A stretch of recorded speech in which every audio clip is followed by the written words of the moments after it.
ओम त्र्यंबकम यजामहे सुगंधिम पुष्टिवर्धनम उर्वारुकमिव बंधनात् मृत्युर्मोक्षीमामृतात्।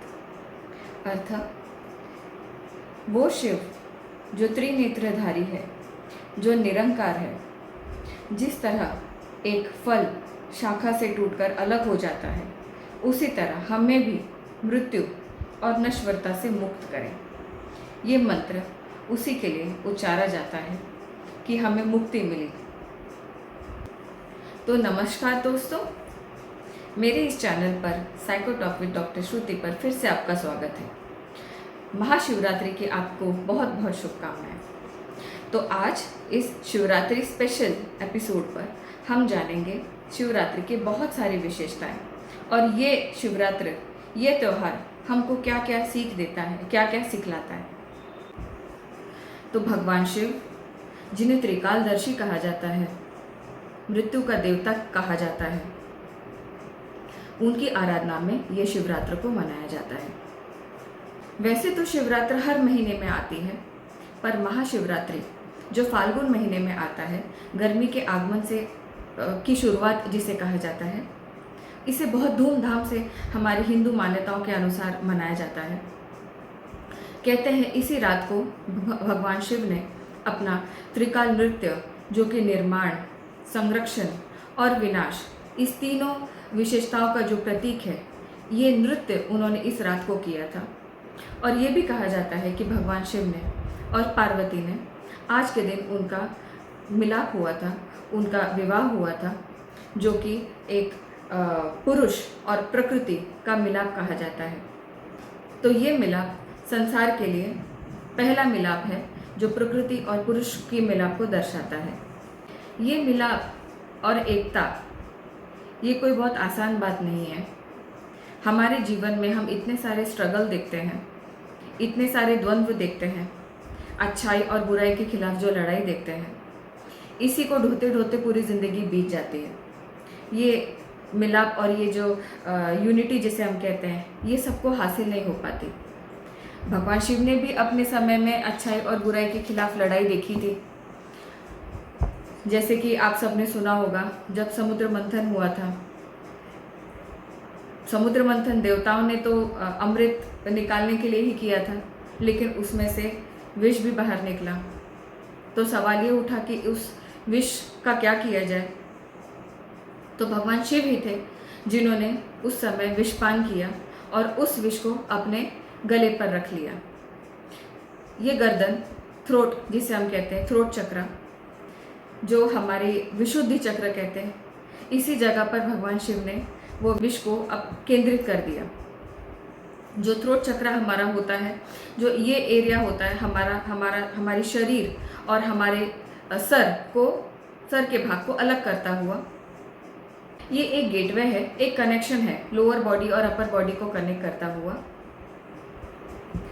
हमारा जो थ्रोट चक्र होता है, जो भगवान शिव ने जहाँ पर विष को संतुलित करके रखा था, ये कम्युनिकेशन, जिसे कि हम संचार, अभिव्यक्ति कहते हैं, और रचनात्मकता का प्रतीक है।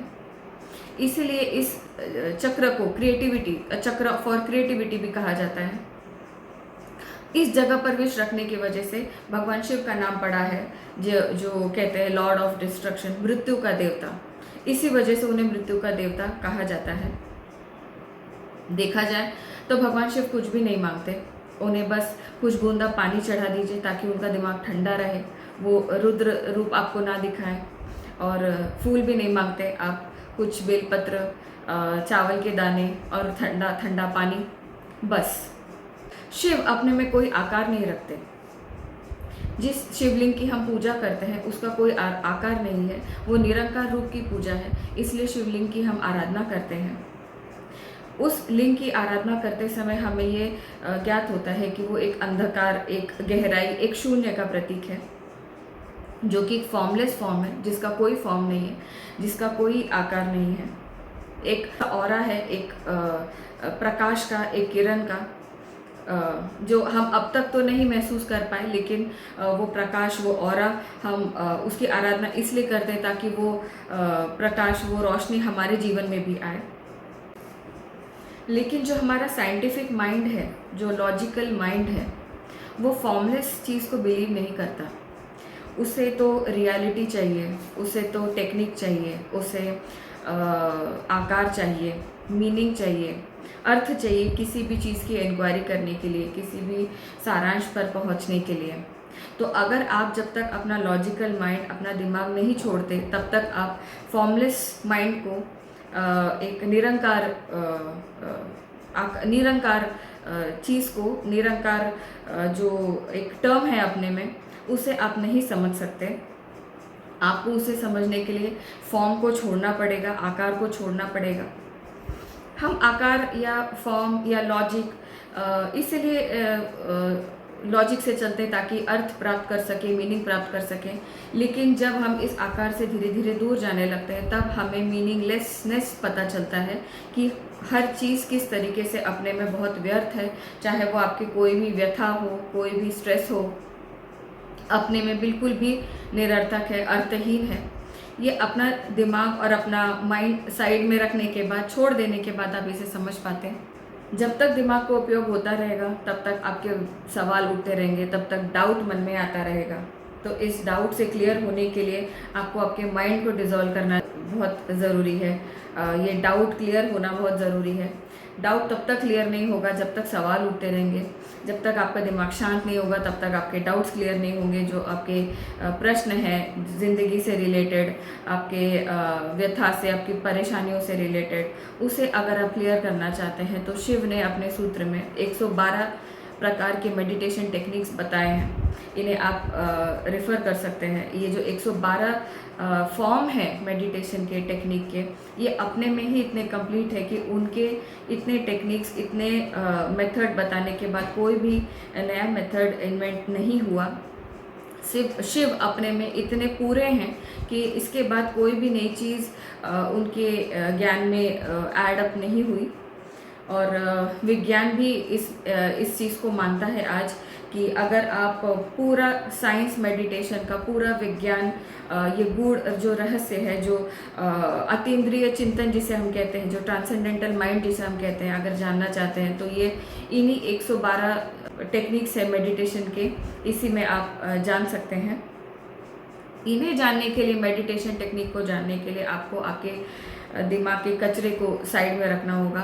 जो दिमाग के जो ज्ञान आपने आज तक कलेक्ट किए हैं, इसे भरने के लिए इसे पूरा छोड़ना होगा। तभी आप उतने अलर्ट, उतने अवेयर हो सकेंगे मेडिटेशन के लिए, आगे की अपनी आध्यात्मिक यात्रा के लिए।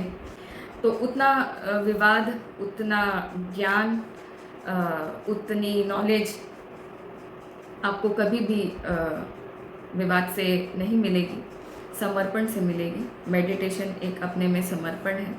इस समर्पण को जितनी जल्दी आप जान जाएंगे, उतनी जल्दी आप मेडिटेशन कर सकेंगे।